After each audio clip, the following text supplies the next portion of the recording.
The need and importance of the limitation act 1963। सबसे पहले आप बताओगे कि इंट्रोडक्शन में आप बताओगे कि law in the pursuit of justice, उसको बैलेंस करने होते हैं दो ऑफन कंपीटिंग इंटरेस्ट। पहला एक राइट जो कि एग्रीव्ड पार्टी के पास होता है टू सीक रिड्रेस, एंड दूसरा need for societal stability and certainty. अब इन दोनों को बैलेंस आउट करने के लिए, ये ऑफन कंपीटिंग इंटरेस्ट होता है, इन्हें बैलेंस आउट करने के लिए एक प्रिंसिपल रिक्वायर्ड था जो कि कॉर्नर स्टोर बना of this ball balance, which is limitation. ठीक है, अब लीगल डॉक्ट्राइन थी जो कि स्टिपुलेट करती है कि एक इवेंट के होने के एक पर्टिकुलर टाइम पीरियड तक, ठीक है, मैक्सिमम टाइम पीरियड होगा वो, उसके अंदर तक अगर आपको लीगल प्रोसीडिंग इनिशिएट करनी है तो आप कर सकते हो, आफ्टर विच आपकी जो राइट है वो तो रहेगा, लेकिन उसे एनफोर्स करने के लिए लीगल जो मैकेनिज्म होता है वो अनअवेलेबल हो जाएगा। ठीक है, अब द लिमिटेशन एक्ट 1963 जो है, which is the central legislation in the subject in India, ठीक है, वो रिप्लेस करता है पुराना एक एक्ट था, earlier act of 1908, and provide करता है comprehensive framework of time limits for a wide range of suits, appeals and applications. ठीक है, एट इट्स कोर ये जो एक्ट है ये इसलिए नहीं डिज़ाइन किया गया ताकि है ना एक्सटिंग्विश कर सके rights of the party, but rather ये एक बार लगाता है, बार द रेमेडी जो कि आप एनफोर्स करवा सकते हो with in a stipulated period. ठीक है, ये डिस्टिंक्शन काफ़ी क्रूशियल है क्योंकि एक राइट नहीं कर, right does not die with the passage of time, but जो लीगल मशीनरी है टू एनफोर्स इट वो बिकम्स अनअवेलेबल।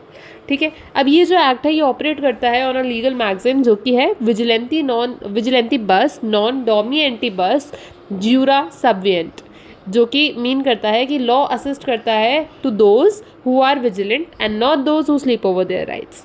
ठीक है, अब फर्दर ये आंसर जो है ये बताता है कि कैसे नीड नेसेसिएट हुई for such a legislation and elucidate its multifaceted importance in the administration of justice, the stability of societal transactions and the efficient functioning of the Indian legal system. Now इसकी first need क्या थी कि ये prevent करेगा perpetual litigation and ensure करेगा piece. Obviously अगर without the law of limitation आप देखो तो एवरी राइट, नो मैटर वो कितना एंशिएंट है, हाउ एंशिएंट, वो रिमेन करेगा परपेचुअली एक्शनेबल। कोई राइट है तो आप उसके ऊपर एक्शन ले सकते हो कभी भी परपेचुअली। तो a person can be sued for a debt जो कि इनकर किया था उसके ग्रेट ग्रैंडफादर ने, या फिर फॉर अ प्रॉपर्टी जो कि डिस्प्यूटेड थी डेटिंग बैक जनरेशंस। तो सच अ सिनेरियो ये क्या क्रिएट करेगा, एक environment of perpetual uncertainty and insecurity. तो इसीलिए जो, और इसकी वजह से क्या होगा, टाइटल्स ऑफ द प्रॉपर्टी जो होंगे would be for ever clouded and individuals can not are unable to enjoy their propositions in peace. तो लिमिटेशन एक्ट क्या प्रोवाइड करता है, एक क्वाइटस, QUIETUS क्वाइटस, ठीक है, जो कि एक फाइनलिटी ऑफ डिस्प्यूट होता है। यहाँ पे इंश्योर किया जा सकता है कि एक डिफाइंड पीरियड के बाद एक राइट, टाइटल या इंटरेस्ट वो सिक्योर्ड होगा and can not be challenged. This fosters a sense of peace and security in society, allowing people to plan their affairs with a degree of certainty. ठीक है, now second point is the need to protect against stale and dormant cases. अब जैसे जैसे time बीतता है, as time passes, evidences जो होते हैं वो less reliable हो जाते हैं, जैसे कि witnesses may die, move away और their memories may fade. उसी के साथ जैसे डॉक्यूमेंट्स होते हैं तो documents may be lost, destroyed और बिकम इलेजिबल।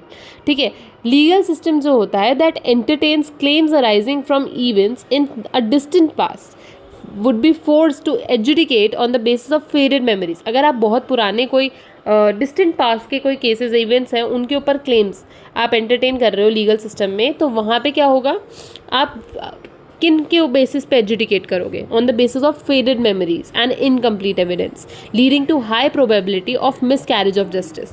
और इसी की वजह से क्या होगा, मिस कैरेजेस ऑफ जस्टिस। तो लिमिटेशन एक्ट जो है in a procedure is a procedural safeguard जो कि प्रिवेंट करता है रिवाइवल ऑफ स्टेल क्लेम्स। कोई स्टेल क्लेम्स है, मतलब मरा हुआ क्लेम है, उसको रिवाइवल ना मिल सके, उनको प्रिवेंट करने के लिए लिमिटेशन एक्ट की ज़रूरत थी। ठीक है, where the truth has been obscured by the passage of time, it ensures that claims are brought while the evidence is still fresh and ascertainable. ठीक है, now third point is the need for a deterrent against lashes and negligence. तो अब law क्या करता है, law does not favour those who are indolent or negligent in pursuing their rights. जिन लोगों को होश खबर ही नहीं है कि उनके कोई राइट्स थे जिनको वॉयलेट किया गया है, फिर बाद में कभी होश में उठ के आ रहे हैं, तो उन लोगों को फेवर करने के लिए नहीं है ये, ठीक है। लॉ उन लोगों को फेवर नहीं करता। लिमिटेशन एक्ट सर्व करता है as a powerful incentive for diligence and promptitude. आपको डिलीजेंट और प्रॉम्प्ट रहना पड़ेगा। A plaintiff with a valid claim is expected to be vigilant. एक प्लेंटिफ जिसका वैलिड क्लेम है उससे एक्सपेक्ट किया जाता है कि वो विजिलेंट रहेगा और इनिशिएट करेगा एक legal action with in the prescribe time. This principle, ये जो प्रिंसिपल है, ये डिस्करेज करता है प्रोक्रास्टिनेशन एंड प्रिवेंट करता है plaintiffs from strategically waiting for a change in circumstances, कि कोई प्रोक्रास्टिनेट करे या फिर डेलिबरेटली वेट करे, स्ट्रैटेजी लगाए कि कुछ टाइम बाद सर्कमस्टांसेस चेंज हो जाएंगे, like the death of the key witness, तो उसके बाद situation might come into his favour. तो ऐसे केस अनफेयरली एडजुडिकेट होगा, इसी वजह से लिमिटेशन एक्ट की ज़रूरत पड़ी। It inculcates a discipline of timely action हो which is essential for the health of any legal system, ठीक है। That's the third. तो deterrent against laches and negligence. Then fourth is the need for certainty and predictability in legal affairs. Certainty जो है is a fundamental goal of law. Businesses, financial institutions and individuals, we need to know कि reasonable assurance when their potential liabilities end. उन्हें पता होना चाहिए कि कब उनकी पोटेंशियल लाइबिलिटीज़ खत्म होंगी। For instances, a bank needs to know the time frame within which it must recover a loan. Bank को पता होना चाहिए कि कब तक उसे कौन सा टाइम पीरियड के अंदर उसे रिकवर करना पड़ेगा अपना लोन। एक परचेजर ऑफ अ प्रॉपर्टी है तो उसको भी पता होना चाहिए, ही शुड बी कॉन्फिडेंट कि जो टाइटल है जिसको वो एक्वायर कर रहे हैं is free from ancient challenges, ठीक है। तो लिमिटेशन एक्ट प्रोवाइड करता है दिस सर्टेनिटी। ये सर्टेनिटी कौन प्रोवाइड करता है? Limitation act, by creating a definitive deadlines. यहाँ पे predictability is indispensable for commerce, investment, and all forms of economic planning, as it allows parties to close their books and finalize their affairs after the limitation period has expired. तो एक बार limitation period ख़त्म हो जाए उसके बाद allowed होता है parties को कि वो क्लोज कर सकते हैं देयर बुक्स एंड फाइनलाइज कर सकते हैं अपने अफेयर्स। सो देयरफॉर ये प्रेडिक्टेबिलिटी जो है, दिस प्रेडिक्टेबिलिटी इज़ इंडिस्पेंसिबल, ठीक है। मतलब बेसिकली सिंपल इतना सा बोल रहा है कि यहाँ पे सर्टेनिटी लाने के लिए आपको प्रेडिक्टेबिलिटी एंड सर्टेनिटी लाने के लिए लीगल अफेयर्स में आपको जो डिस्प्यूट्स है प्रीवियसली उनको डेफिनेटिव डेडलाइंस के बाद ख़त्म कर देना जाना पड़ेगा, ऐसे सेटल माना जाएगा, ठीक है। Now fifth point is the need for efficient administration of justice. The judiciary's resources, time, manpower and infrastructure are finite. Judiciary की जो रिसोर्सेज हैं वो फाइनाइट ही हैं, time, manpower and infrastructure.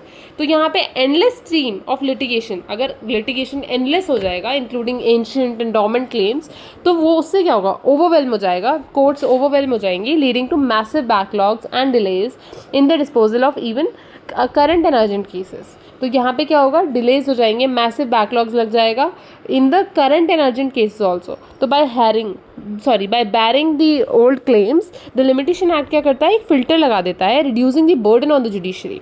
It ensures that the courts have a limited resources, courts की जो limited resources है ना वो डेडिकेट की जाए resolving contemporary disputes by where evidence and witnesses are available, thereby promoting the efficient and timely delivery of justice, ठीक है।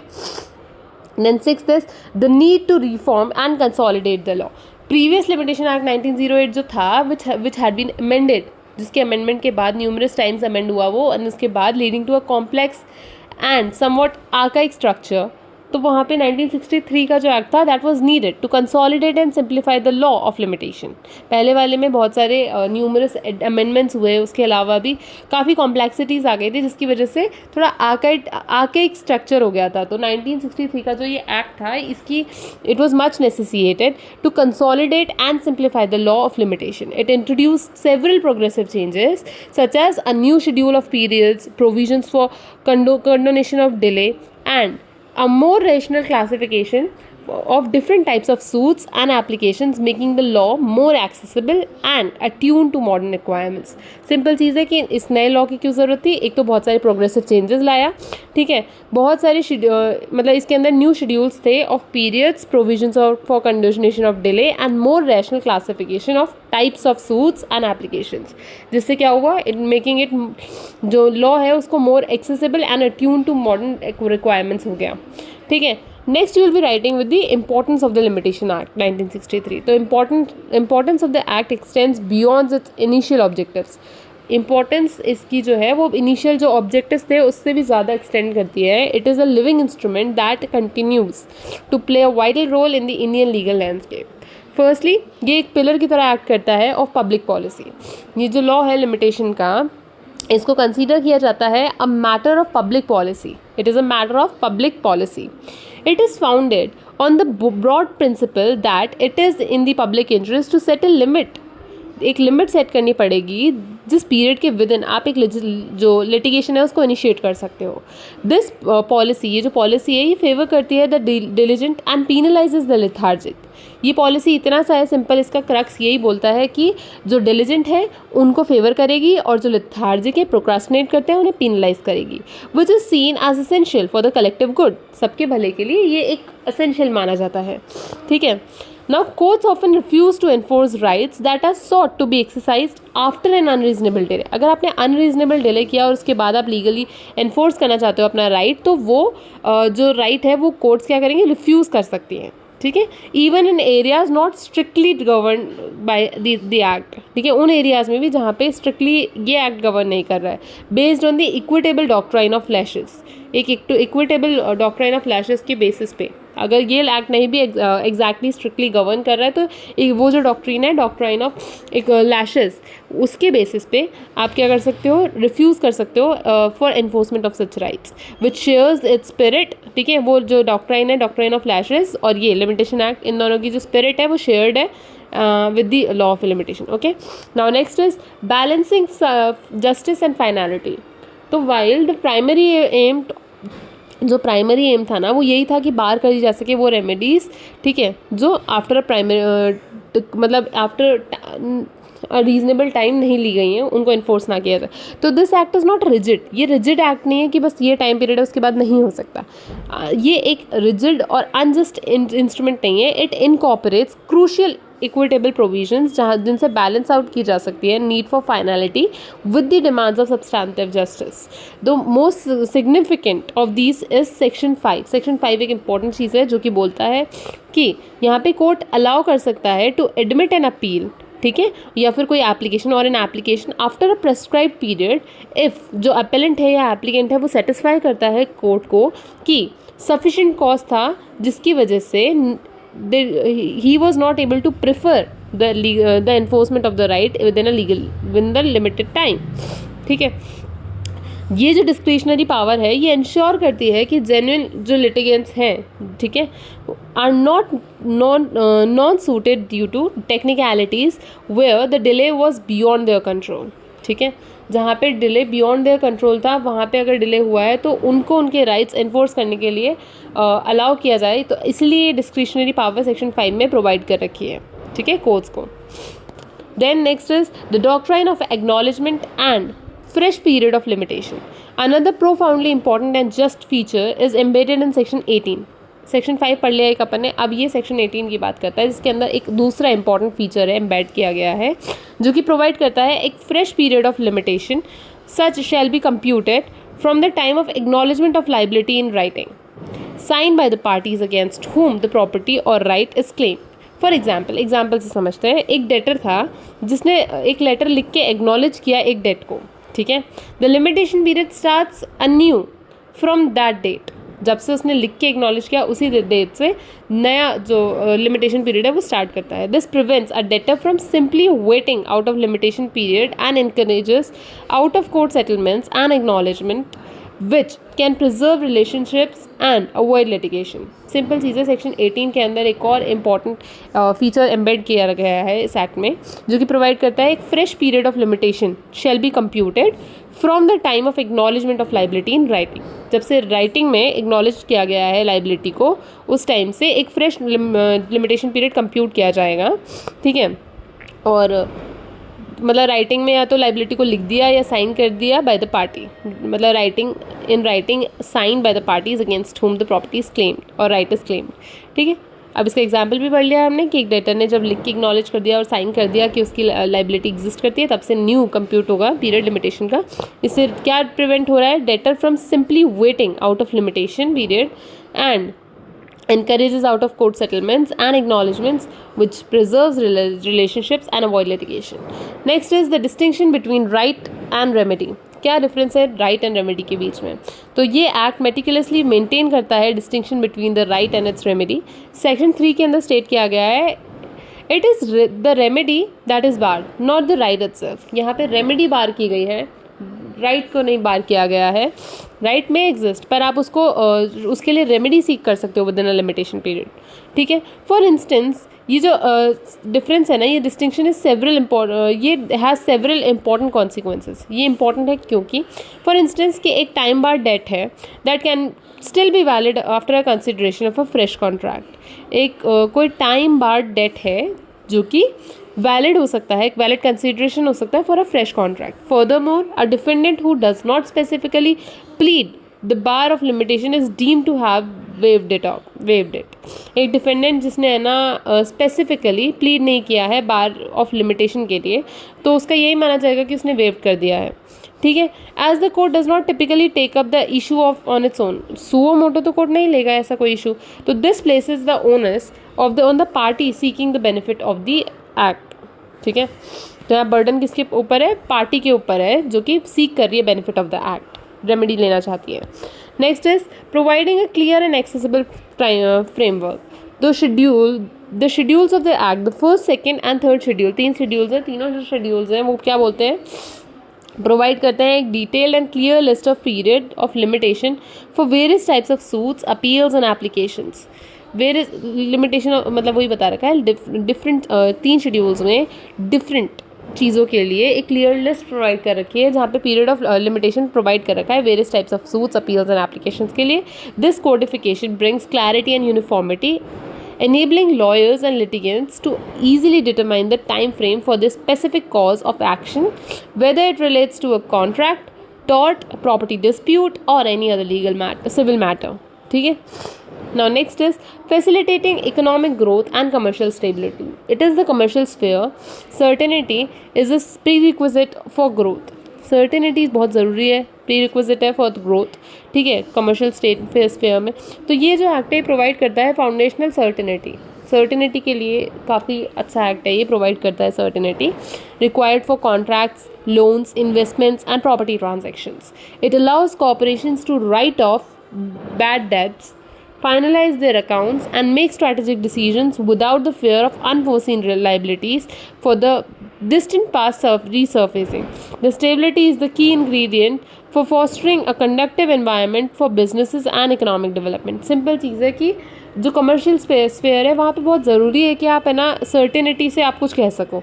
ठीक है, फॉर ग्रोथ वो बहुत ज़रूरी है. तो यहाँ पे ये जो एक्ट है वो फाउंडेशनल सर्टेनिटी लाता है, required in the contracts, loans, investments and property transactions. यहाँ पे जो कॉर्पोरेशंस हैं वो अपने बैड डेट्स को राइट ऑफ कर सकती हैं, फाइनलाइज कर सकती हैं अपने अकाउंट्स को, और स्ट्रैटेजिक डिसीजंस ले सकती हैं बिना ये सोचे कि कोई अनफोर्सेन लाइबिलिटी जो कि डिस्टेंट पास में रीसर्फेस हुई थी वो ना हम पे आके लग जाए. तो दिस स्टेबिलिटी जो है ये की इंग्रेडिएंट होता है for fostering a conductive environment for business and economic development. Now 7th point is, and the last point is, encouraging ADR, encouraging alternative dispute resolution. यहाँ पे the predictable timelines of the Limitation Act indirectly encourage करती हैं parties को कि वो explore कर सकें ADR, alternative dispute resolution mechanisms like mediation and arbitration, knowing that their legal option has a strict deadline and can motivate parties to seek quicker, more amicable resolutions outside the court, thereby reducing the load on the formal justice system. ADR पे जाओगे आप, ठीक है, तो obviously जो judicial system है उस पर कम बर्डन पड़ेगा, ठीक है, और आपको आपके भी फ़ायदे में है क्योंकि आप एमिकेबल रिजोल्यूशंस ले सकते हो जो कि क्विकर होंगे, ठीक है। लास्टली कंक्लूजन में क्या लिखोगे आप? डिस्पाइट इट्स प्रोफाउंड इम्पॉर्टेंस, जो एक्ट है वो इज़ नॉट विदाउट क्रिटिसिज्म, इसके अंदर भी कुछ क्रिटिसिज्म है। इसको कैसे क्रिटिसाइज़ किया गया है कि स्ट्रिक्ट एप्लीकेशन जो है लिमिटेशन पीरियड्स का वो समटाइम्स लीड कर सकता है to harsh outcomes where a meritorious claim is lost due to a minor procedural delay. ऐसा भी तो हो सकता है कि कोई मेरिटोरियस क्लेम हो, कोई इंपॉर्टेंट अर्जेंट क्लेम हो जो कि लॉस्ट हो जाए क्योंकि कोई माइनर प्रोसीजरल डिले हो गया। तो यहाँ पे इंटरप्रिटेशन ऑफ सफिशिएंट कॉज जो कि आप सेक्शन 5 में बताते हो वो सब्जेक्टिव है एंड इनकंसिस्टेंट हो सकती है across different courts. Furthermore prescribe periods जो हैं, सम आर्ग्यू करते हैं, कुछ लोग आर्ग्यू करते हैं कि वो बहुत शॉर्ट है for certain types of claims, specially those involving marginalised litigants who may lack awareness और एक्सेस टू जस्टिस। मार्जिनलाइज्ड जो लिटिगेंट्स हैं उनके लिए उनको बहुत ज़्यादा अवेयरनेस नहीं है, they don't know how to access justice, तो उनके लिए ये टाइम पीरियड बहुत कम माना जाता है। However these criticisms do not undermine the acts fundamental necessity, लेकिन इस एक्ट की जो नेसेसिटी है वो भी बहुत मैटर करती है। They only highlight the need for a balanced, compassionate and context sensitive application of its provisions by the judiciary. Supreme Court of India has often reiterated that ये जो law of limitation है is founded on the public policy and is intended to secure peace and justice, not to destroy the rights of parties. In conclusion, ये जो act है Limitation Act 1963 is far more than mere procedural technicality. ये एक procedural technicality नहीं है, it is a legislative embodiment of wisdom, balancing the scales between the right to seek justice and the imperative of societal order. It addresses the critical need for finality, evidentiary reliability, and judicial efficiency. Its importance lies in the role or as a guardian of the legal certainty, a provider of diligence, and an indispensable framework without which the civil justice system would descend into chaos and perpetual conflict. It is therefore a bedrock upon which the entire edifice of civil jurisprudence in India securely rests.